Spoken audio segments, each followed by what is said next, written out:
My name is Aida Flores. I'm a proud elementary school assistant principal in Chicago. I often say that education changed my life trajectory. My parents migrated from Mexico, started off as a bilingual student, native Spanish speaker, and I went to three local public schools. I became a mom at 14 years old, and through the mentorship of a phenomenal high school social studies teacher, along with other folks, I ended up going to Georgetown, studying history and Spanish.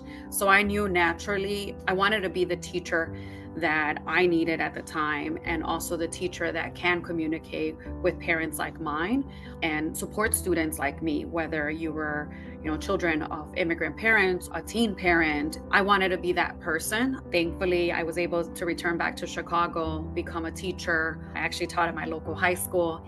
And being sort of that passionate about lifelong learning, I also wanted to continue figuring out, like, what do we do to continue to impact education at a larger scale? I serve in a dynamic school community, 500 preschoolers to eighth grade students. We've had some new students, new arrivals coming in, and we're also a dual language school. So naturally, we create this space where you're acquiring a second language.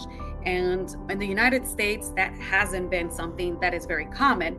You go to Europe, you go to all of these other countries that we work and negotiate with, and that is just part of the culture, right? And so if you create that type of culture that's centered on humanity, on languages and lived experiences, you're already bringing, sort of that understanding. For me, it's understanding what are the social dynamics happening across the world and how might they show up in our community. Like when we were seeing the new arrivals that were coming in, where were they coming from? What were the conditions that led to that?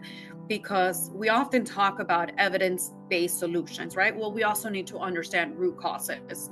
Ultimately, we're interconnected, whether it is labor or through the economics. Like, we're all very interconnected in a lot of the challenges that we're facing, but also in the potential solutions that we're seeking. Oftentimes in education, we start off with obviously centering on self, understanding who we are in the little ones, but it's a great social experiment, right? Like when you bring in 25 kindergartners that come from all backgrounds, and they're the ones that kind of show you like what the world is like, because they're coming in with their experiences, but they're so excited to be around and amongst friends. And so for me, if we continue to have that curiosity that children have about understanding the world, making connections, it starts off often with self, but then it also expands outward. When I think about my work or our work in education, we often say, what does it mean to have, the next president sitting in your classroom? What does it mean to have the next nuclear scientist? Because those are the minds that we're helping cultivate throughout their experience. Being part of the council and the Emerging Leader programs has been really affirming.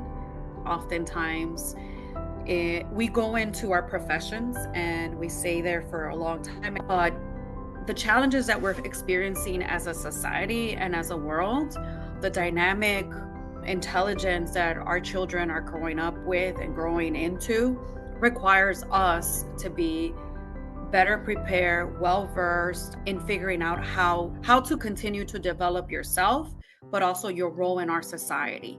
And I'm a firm believer in interdisciplinary learning or cross-pollinating across different areas of expertise, because we're going to require that with the dynamic communities that we're going to serve, that our children are going to serve, that they're going to be a part of.